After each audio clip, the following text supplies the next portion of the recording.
Well, one thing that is very obvious in that little presentation of the retrogression and the deterioration of this once beautiful city called Manila, particularly our streets, is the common thread. The common thread of all those stories is that there are no plans for repairs. There is nothing definite as to those plans. There is apparently no budget to repair our streets, and the seeming impotence of the government officials concerned.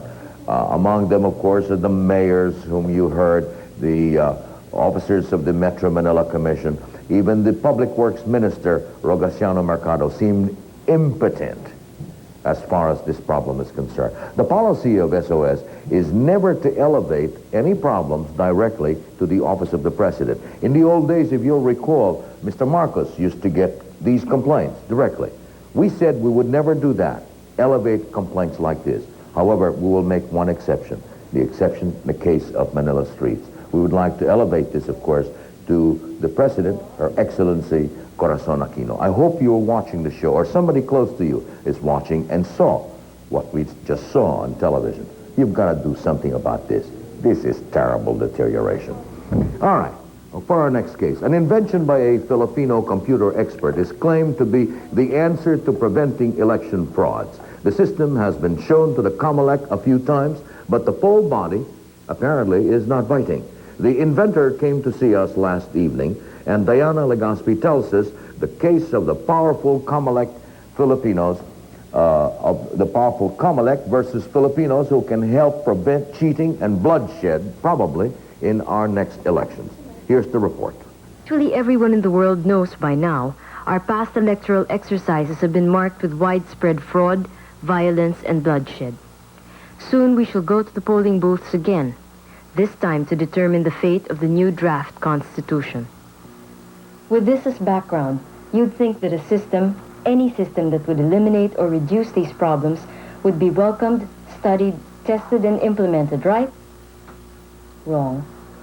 Apparently in our country, stronger forces are working against any idea of honest, clean, and peaceful elections.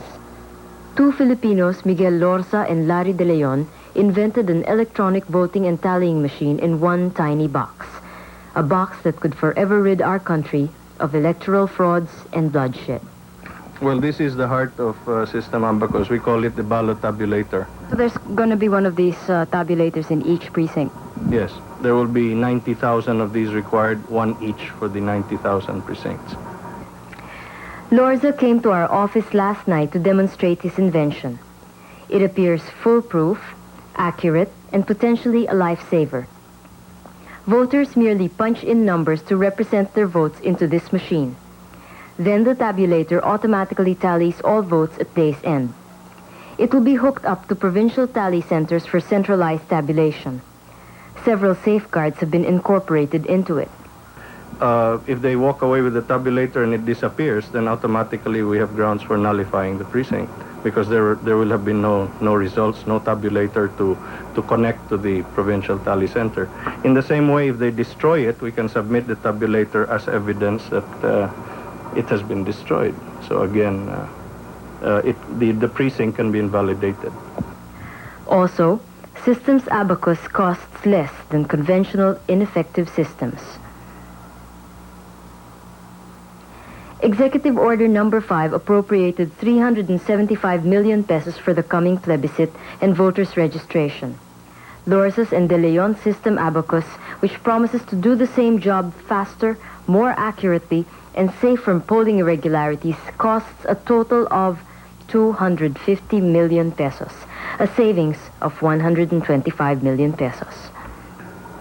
It is a very inexpensive system to our mind, because the cost is incurred as a first-time cost.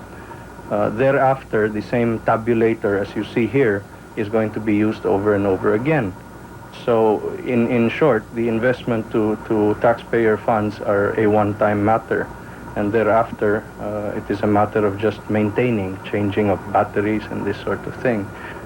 It is disheartening, sort of, to realize that there seems to be no great interest in a system that would seem to have potential to particularly save lives, especially in the Philippines where our elections are particularly anomalous and bloody and that sort of thing.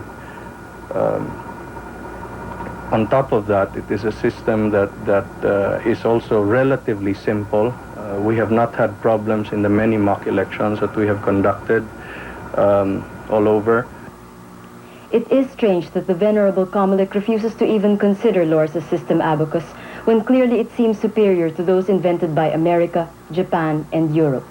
But what's even more disturbing is the apparent indifference of the COMELEC towards the idea of saving our money and our lives. Diana Legaspi reporting for SOS.